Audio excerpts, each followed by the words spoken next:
दिया।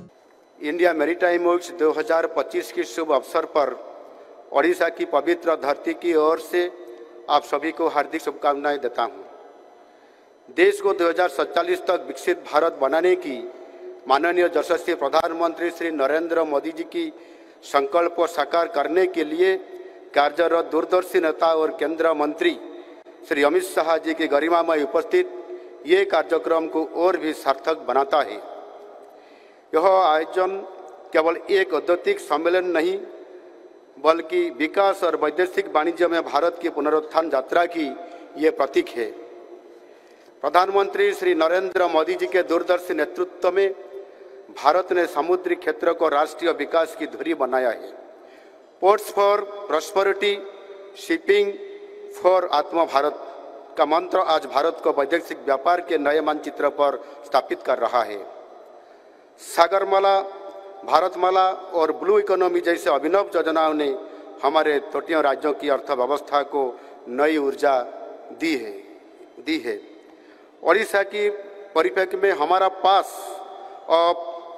575 किलोमीटर लंबा coast line है और हम तेजी से हमारा पूर्व प्रांत में भारत के मैरीटाइम गेटवे के रूप में उभर रहे हैं। नई ओडिशा अब असीम संभावना और अवसर के प्रतीक बन चुका है। जैसा कि प्रधानमंत्री नरेंद्र मोदी जी ये बार बार कहते आए हैं कि ओडिशा उनके पूर्वोदय के परिकल्पना की केंद्र बिंदु है। प्रधानमंत्री जी की मार्गदर्शन हमारे लिए एक शांति बन चुका है, एक शक्ति बन चुका है और हम ओडिशा के मैरीटाइम इकोसिस्टम को मॉडर्न, सस्टेनेबल और ग्लोबली कॉम्पिटिटिव बना रहे हैं। हम ओडिशा के लिए बड़ा सोचते हैं, इसलिए 2047 तक हमारा ओडिशा की बंदरगाह की कैपेसिटी सालाना 500 मिलियन टन बढ़ाने का लक्ष्य रखा है। ओडिशा में अभी 3 बड़े बंदरगाह कार्य कर रहा है, पारादीप पोर्ट, धामरा पोर्ट और गोपालपुर पोर्ट।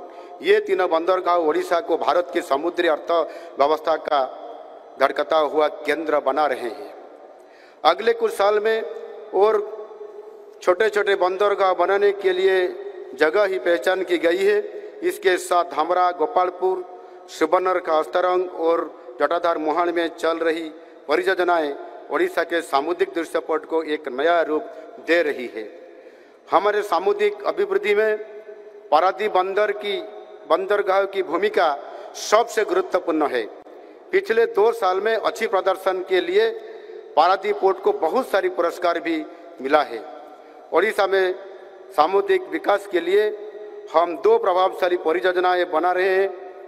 एक 21,500 करोड़ रुपए की बाहुडा पोर्ट परियोजना और एक दूसरा 24,700 करोड़ रुपए की शिप बिल्डिंग क्लस्टर जो कि महानदी की मुहान में बनेगा। ये दोनों प्रोजेक्ट्स हमारे समुद्री तट का व्यापार और उद्योग क्षेत्र की एक केंद्र स्थल बनाएगी और निवेश तथा रोजगार के असीम संभावना सृष्टि करेगी। आप सबको मालूम है कि ओडिशा खनिज संपद से धनी है। देश की दूसरा सबसे ज़्यादा खनिज ओडिशा में पाया जाता है।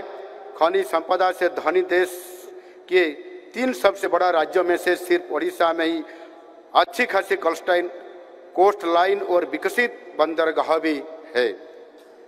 इसलिए पोर्ट, रेल, रोड और एयर कनेक्टिविटी दृश्यपट से ओडिशा सबसे अच्छी स्थान पर है। हमारा लक्ष्य सिर्फ सामुद्रिक व्यापार और उद्योग में सीमित नहीं है। हम बंगाल की खाड़ी में पर्यटन, अवकाश और मनोरंजन की अपार संभावना देखते हैं। भगवान जगन्नाथ जी की पवित्र भूमि श्रीक्षेत्र पुरी में एक क्रूज टर्मिनल का विकास किया जा रहा है। चिल्का झील के आसपास इको टूरिज्म का विकास के लिए कदम लिया जा रहा है।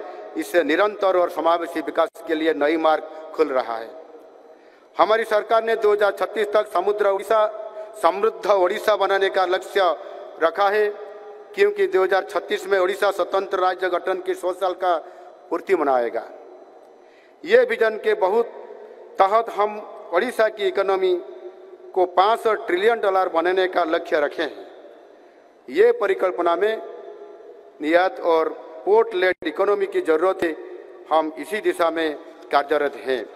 इस अवसर पर मैं भारत के साथ सारी दुनिया के उद्योगपतियों से आग्रह करूंगा, आइए ओडिशा में निवेश कीजिए, ना सिर्फ शिपिंग सेक्टर में बल्कि किसी भी क्षेत्र में ओडिशा आपके लिए तैयार है। कम इन्वेस्ट इन ओडिशा, क्योंकि यही समय है, सही समय है। आज जब हम भारत मैरीटाइम वीक का उत्सव मना रहे हैं, तब हमें ये कल्पना लेना चाहिए कि हमें ये संकल्प लेना चाहिए कि भारत की समुद्री सीमाएं केवल भौगोलिक नहीं बल्कि आत्मविश्वास और प्रगति की सीमाएं हैं।